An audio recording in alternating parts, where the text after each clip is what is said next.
Okay, imagine this. What if everything you wanted to buy suddenly got cheaper? I mean, everything. It sounds like an absolute dream, right? But what if I told you it could actually turn into an economic nightmare? Today, we're diving into deflation and why falling prices are way, way more complicated than you might think. I mean, come on, who wouldn't want their money to go further? Think about it. Your grocery bill shrinking, that new phone you've been eyeing costing less next month, or gas prices dropping and actually staying down.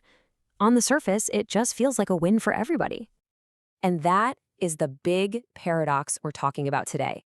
That simple, wonderful feeling of cheaper stuff can actually be a massive red flag, a warning sign of some deep trouble in the economy.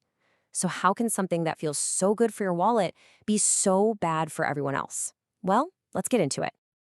So first things first, what exactly is deflation? We all hear about inflation all the time, right? That's when prices go up. Well, deflation is its polar opposite, the other side of the coin. Now, the key thing here is the word general. This isn't just about your favorite coffee shop having a sale. Nope. Deflation is a broad, economy-wide drop in the price level.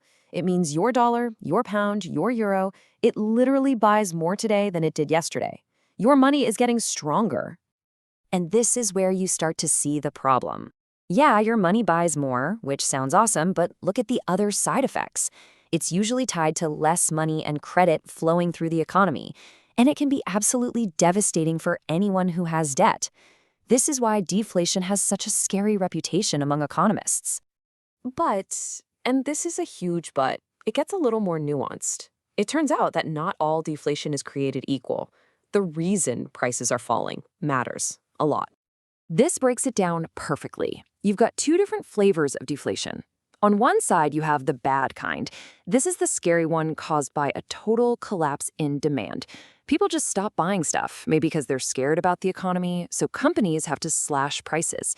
But on the other side, you've got good deflation, which is really just a side effect of progress and innovation. Right, so this is the healthy kind. Just think about pretty much any piece of technology you own. Computers, smartphones, big screen TVs. They get better and cheaper over time, not because the economy is sick, but because we just get ridiculously good at making them. This is deflation born from pure efficiency. And to see just how powerful this good deflation can be, check out this number. Back in 1980, you know how much a single gigabyte of data storage cost? On average, it was $437,500. Seriously, that is not a typo. Now, let's fast forward to 2014. That same gigabyte of storage, it cost just 3 cents. 3! That is an absolutely mind-blowing price collapse. And it's the perfect example of good deflation. It's just technological leaps making our lives better and cheaper. Okay, but let's get back to that bad deflation, the kind that's caused by a weak economy. The consequences there can be really, really severe. So who gets hurt the most when that happens? The legendary economist John Maynard Keynes really nailed the psychological damage. I mean, think about it. If you know that house prices, stock prices, everything is falling, why would you buy or invest today? You wouldn't. You just wait, holding onto your cash, hoping to buy it cheaper tomorrow. And when everyone in the country starts doing that, the whole economy just grinds to a halt. Building on that exact idea, another economist, Irving Fisher, identified this really nasty feedback loop. He called it the debt deflation spiral, and honestly, it's one of the biggest nightmares for any central banker. So let's walk through this, because it's super important to understand. Let's say you have a $1,000 loan. Suddenly the economy goes south, and prices for everything start to fall, including your salary or the price of whatever your business sells. Well, that $1,000 you owe, that doesn't change. But it's now way harder to pay back because your income is shrinking. That's the trap. As prices fall, the real weight of your debt actually goes up. This forces people to sell assets to pay their bills, which pushes prices down even more, and you can see how the spiral just gets worse and worse. So it's pretty clear who gets hammered the hardest here. Anyone with debt. A mortgage, a car loan, student debt, you name it. They're in a really tough spot.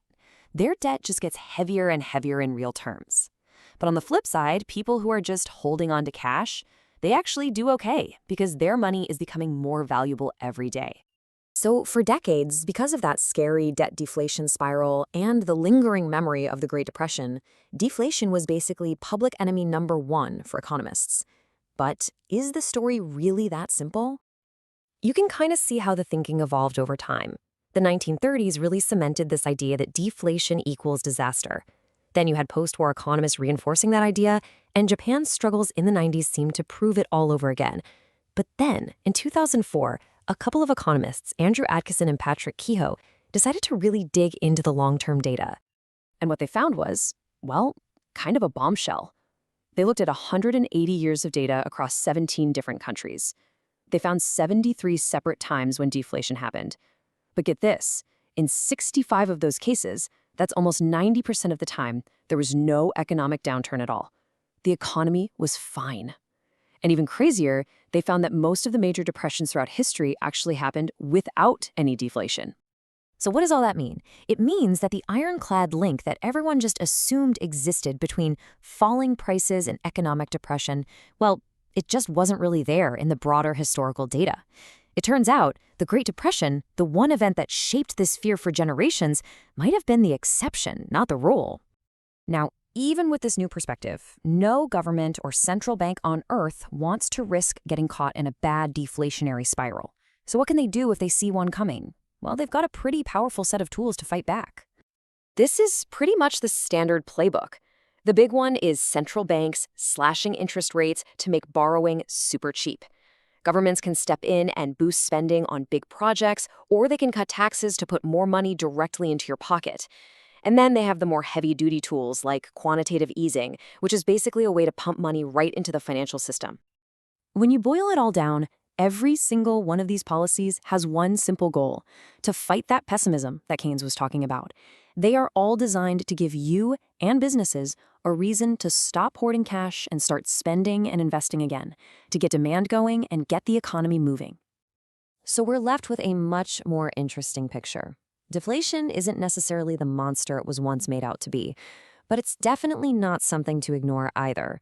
The real key is understanding why prices are falling.